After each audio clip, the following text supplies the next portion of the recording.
राधे राधे। आप सभी का एक बार फिर से हार्दिक स्वागत है। आज मैं आप सबके लिए लेकर आई हूँ शरद पूर्णिमा की पावन कथा। शरद पूर्णिमा हिंदू धर्म में अत्यंत पवित्र और शुभ तिथि मानी जाती है। यह अश्विन मास की पूर्णिमा को मनाई जाती है।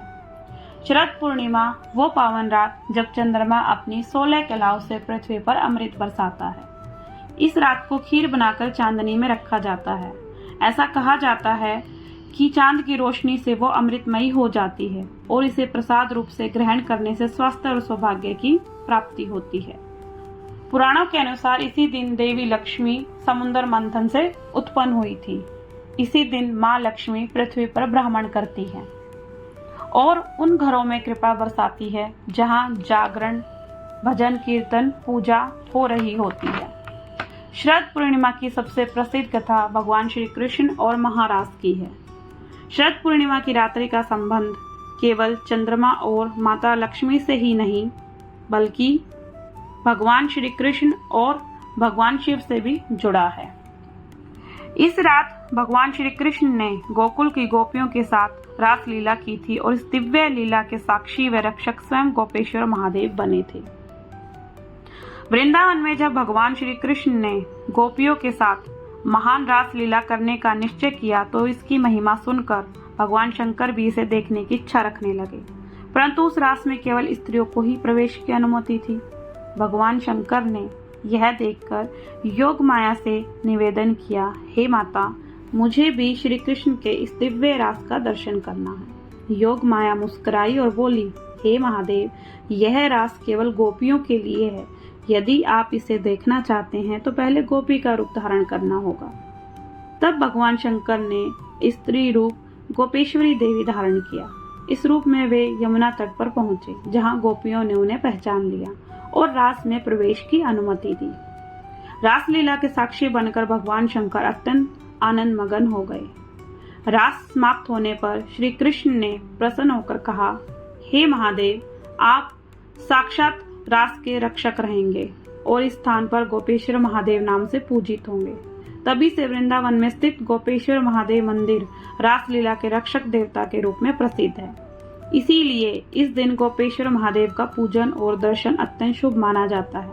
भक्त इस रात रात्रि जागरण, भजन, कीर्तन और चंद्रमा को अर्घ्य देकर भगवान कृष्ण व गोपेश्वर महादेव का स्मरण करते हैं। तो आइए अब जानते हैं शरद पूर्णिमा की पौराणिक कथा। प्राचीन समय में किसी नगर में एक साहूकार रहता था। उसकी 2 बेटियां थीं जिनकी धर्म कर्म में रुचि थी। अपनी इस रुचि के चलते वे दोनों पूरी श्रद्धा से शरद पूर्णिमा का व्रत किया करती थी। बस उन दोनों की आराधना में अंतर केवल इतना था कि बड़ी बहन अपना व्रत संपूर्ण करती थी और छोटी बहन व्रत को हमेशा अधूरा छोड़ देती थी। इस प्रकार कई वर्ष बीत गए और दोनों बहनों का विवाह हो गया। विवाह के पश्चात बड़ी बहन को एक सुंदर एवं स्वस्थ संतान की प्राप्ति हुई। वहीं छोटी बहन संतान सुख से अछूती रह गई। छोटी बहन को संतानें तो हुई, लेकिन सभी संतानें पैदा होते ही मृत्यु को प्राप्त हो जाती थी। इस प्रकार अपनी संतानों को खोने से मानो छोटी बहन पर दुखों का पहाड़ टूट पड़ा हो। उसे समझ ही नहीं आ रहा था कि उसे यह दुख क्यों भोगना पड़ रहा है। अपने इस प्रश्न के उत्तर की खोज में वह अपने पति के साथ एक ऋषि के पास पहुंची और उनसे बोली कि हे मुनिवर, मैंने ऐसा क्या पाप किया है जिसके कारण मैं इतने समय से संतान सुख से वंचित हूँ। इस प्रश्न के उत्तर में ऋषि मुनि बोले, हे पुत्री, तुमने शरद पूर्णिमा का व्रत तो किया, लेकिन कभी उसे विधि विधान से पूर्ण नहीं किया और इसी के कारण तुम्हें यह कष्ट भोगने पड़ रहे हैं। इसके बाद छोटी बहन को अपनी गलती का एहसास हुआ और वह बोली, मुझसे जाने अनजाने में बहुत बड़ा पाप हो गया है। मुनिवर, आप कृपा कर मुझे इस भूल को सुधारने का कोई उपाय बताए।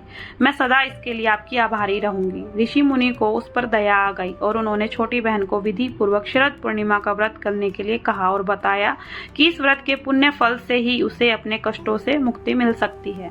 छोटी बहन ने आखिरकार शरद पूर्णिमा का व्रत विधि विधान से पूर्ण किया और इसके परिणाम स्वरूप उसे पुत्र रतन की भी प्राप्ति हुई। लेकिन भाग्य का खेल देखिए, यह संतान भी ज्यादा दिनों तक जीवित नहीं रह पाई। अपनी इस संतान को विमृत देखकर छोटी बहन के पांव तले जमीन खिसक गई। लेकिन इस बार उसे लगा कि शायद से उसकी बड़ी बहन के पुण्य फल उसके पुत्र के प्राण वापस लौटा दे और ऐसा सोचकर उसने अपने संतान को एक पटरे पर चादर से ढककर लिटा दिया और अपनी बड़ी बहन को घर पर बुला लिया। जब बड़ी बहन घर पर आई तो उसने अपनी दीदी से बोला कि आप इस पटरे पर बैठ जाओ। जैसे ही बड़ी बहन बैठने लगी, उसके पल्लू ने उस शिशु को स्पर्श किया और वह रोने लगा। उस नन्हे शिशु को रोता देख बड़ी बहन क्रोधित हो गई और गुस्से में बोली, तुम यह मुझसे कैसा पाप करवाने जा रही थी? अगर इस बच्चे को कुछ हो जाता तो? यह सुनकर छोटी बहन बोली, अरे दीदी, यह तो पहले से ही मृत था, यह तो आपके भाग्य से जीवित हो गया है। आपने हमेशा शरद पूर्णिमा का व्रत विधि पूर्वक किया और उसका ही फल है कि आपके पल्लू के स्पर्श मात्र से मेरी संतान जीवित हो गई है।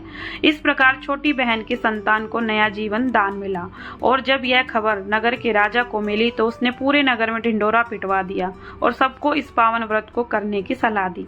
तब से लोगों की श्रद्धा इस व्रत में निहित है और भक्त अपने भाग्य को जागृत करने के लिए यह व्रत पूरी श्रद्धा से करते हैं। शरद पूर्णिमा व्रत करने से मनुष्य के सभी दुख दरिद्रता दूर होती है, आरोग्य सौभाग्य की प्राप्ति होती है और जीवन में सुख समृद्धि बनी रहती है। तो ये थी शरद पूर्णिमा की पौराणिक कथा। तो आप सबको ये कथा कैसी लगी कमेंट करके जरूर बताएं और साथ ही मेरे चैनल को सब्सक्राइब भी करें। तो आप सभी को शरद पूर्णिमा की ढेरों शुभकामनाएं। राधे राधे, जय श्री हरि।